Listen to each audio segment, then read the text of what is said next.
pessoal, tudo bem com vocês? Comigo tudo beleza?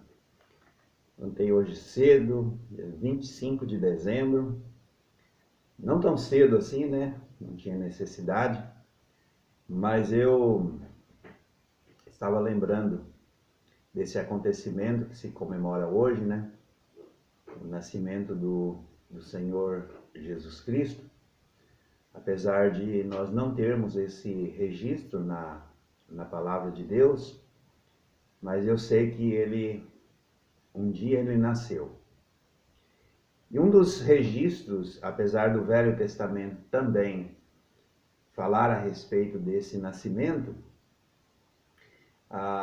um dos registros também que eu escolhi para ler com vocês nesta manhã é Lucas capítulo 2, que diz assim, verso 1.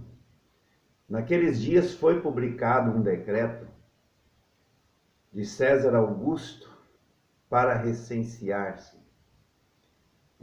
O primeiro recenseamento foi feito quando Quirino era governador da Síria. Todos iam alistar-se, cada um na sua própria cidade. José também subiu da Galiléia, da cidade de Nazaré, para a Judéia, a cidade de Davi, chamada Belém, por ser ele da casa e família de Davi, a fim de alistar-se com Maria, sua esposa, que estava grávida. E estando eles ali, aconteceu completar-se-lhes os dias, e ela deu à luz a seu filho primogênito. Enfaixou e deitou numa manjedoura, porque não havia lugar para eles na hospedaria. Olhando para esse acontecimento, nós acostumamos nessa época ouvir vários comentários e filmes, coisas assim que falam a respeito do nascimento de Jesus, mas às vezes esquecemos de alguns detalhes que a palavra de Deus nos mostra a respeito desse acontecimento. Primeiro nós vemos que houve um recenseamento. Ao olhar para isso quer dizer que ele estava contando a população naquela época. E ele menciona que o primeiro recenseamento foi feito por Quirino, governador da Síria. Muito bem. Então essa contagem, eu não sei aqui no Brasil exatamente, mas me parece que ela é contada de cada 10 anos. Pelo menos era assim. Conta-se as pessoas. Nós não precisamos sair da nossa localidade e ir para onde a gente nasceu. Mas eles fizeram isso. Era assim. E José também precisou sair da Galiléia e ir para Belém. Ele viajou cerca de 150 quilômetros. Eles viajaram cerca de 150 quilômetros. Alguns dão até a exatidão de 156 quilômetros, até chegar em Belém, uma região montanhosa, segundo o que nós temos conhecido. Muito bem, todos iam, verso 3, se alistar-se na sua própria cidade. José também subiu da Galiléia, da cidade de Nazaré, para alistar-se com Maria, que estava grávida. Primeiro nós vemos em José ele obedecendo o decreto, né? Hoje essa palavra decreto está muito utilizada, né, por causa dessa pandemia, e nós ouvimos muito sobre o decreto do governo, o decreto do prefeito, e temos ouvido muito sobre decreto, mas esse decreto aqui ele era diferente, igual eu já falei. Hoje nós temos decretos sobre restrições, né? por causa da pandemia. Mas, às vezes a gente tem os decretos e a gente não quer obedecer, né? Usar máscara, essa coisa toda. E a gente desobedece isso. Isso não é certo. Vocês viram que José ele obedeceu o decreto daquele governador? Ele obedecendo as leis aqui do mundo também. Ele sobe para a Judéia, para uma cidade, uma pequena cidade chamada Belém, por ser ele da família de Davi, isso é, da linhagem, né? E ele se refere, porque ele ia se alistar-se com Maria, porque ela estava grávida. E estando eles ali, então eles chegaram lá em Belém. Diz que a história é que Belém ficava a 7 quilômetros distante de Jerusalém. E eles chegando ali, completou-se-lhes os dias. Eu estava pensando nessa viagem desse casal. Eles não foram de avião, eles não foram com um carro de luxo, talvez um carro igual a gente tem hoje, né?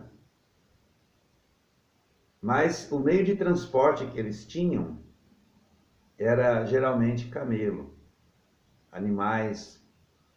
esses animais de montaria.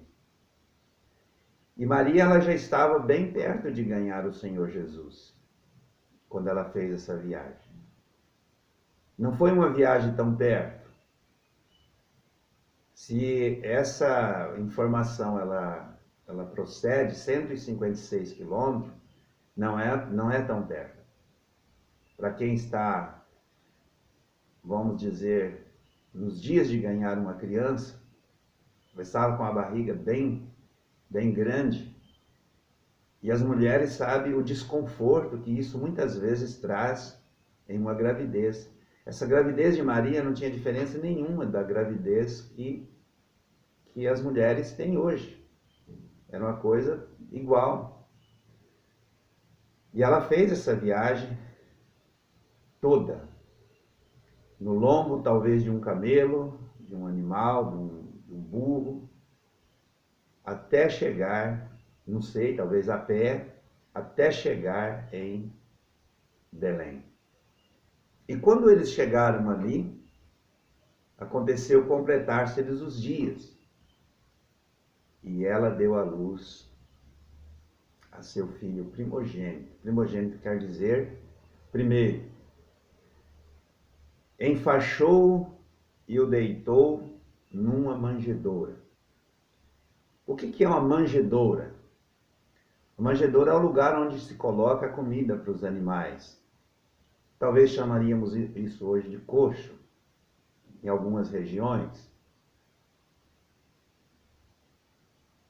Esse era o berço dele.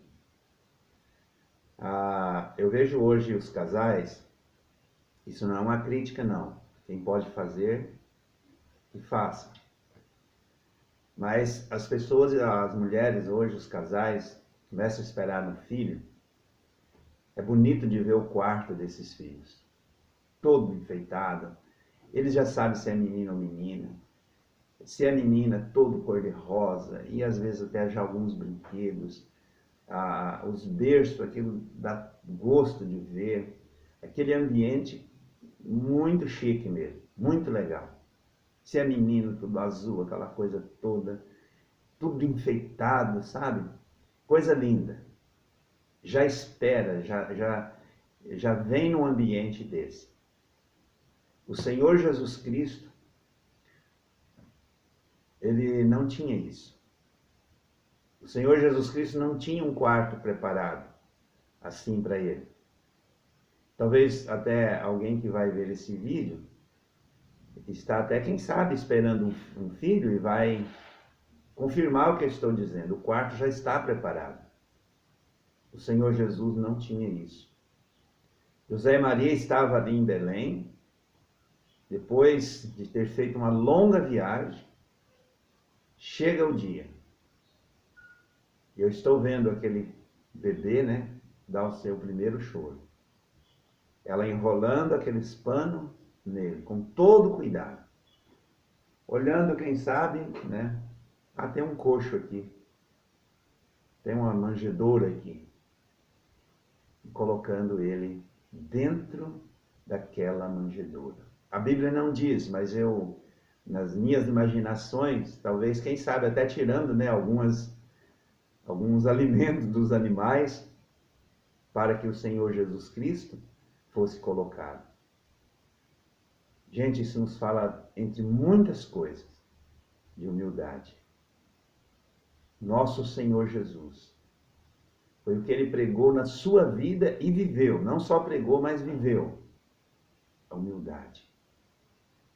Humildemente sendo colocado dentro daquela manjedoura.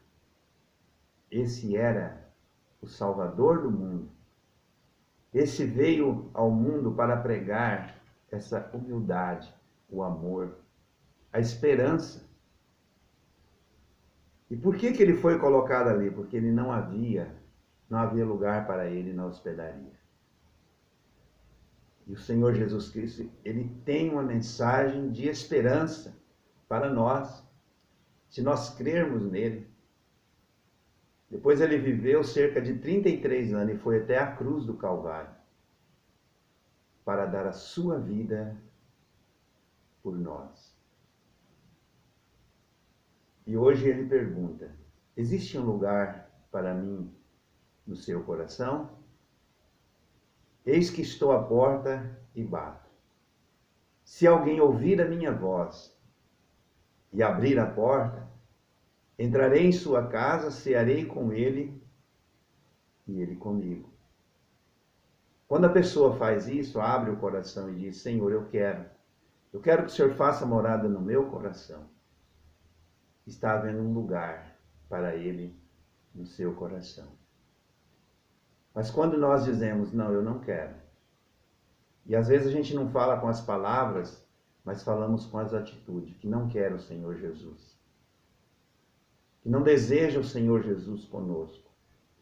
Apesar, talvez, nesse dia você já está preparando um almoço, um grande almoço, com muitos alimentos gostosos. Mas lá no coração, você não quer o Senhor Jesus Cristo. Quer apenas comer, né? Quer apenas beber. Mas Ele está querendo mais. Ele está querendo o seu coração. Ele quer que você o receba como seu Salvador pessoal. Para quando a gente faz isso, eu já fiz isso há mais de 35 anos atrás. Eu recebi Jesus como meu Salvador pessoal. E você passa a ter esperança de vida eterna. Além, sabe, das coisas dessa vida, você pensa na vida eterna. Que um dia nós vamos partir desse mundo e vamos estar para sempre com o Rei dos Reis, Senhor dos Senhores. Essa criança que a Bíblia menciona aqui, que um dia nasceu e foi colocado dentro de um coxo, dentro de uma humilde manjedoura. Que essa simples palavra sirva para a nossa edificação. E que se você ainda não tem Jesus como seu Salvador pessoal, faça isso hoje, enquanto há tempo. Porque depois que nós morrermos, se nós não temos mais oportunidade de recebê-lo. Forte abraço para todos vocês. Que Deus nos abençoe. Até o próximo vídeo.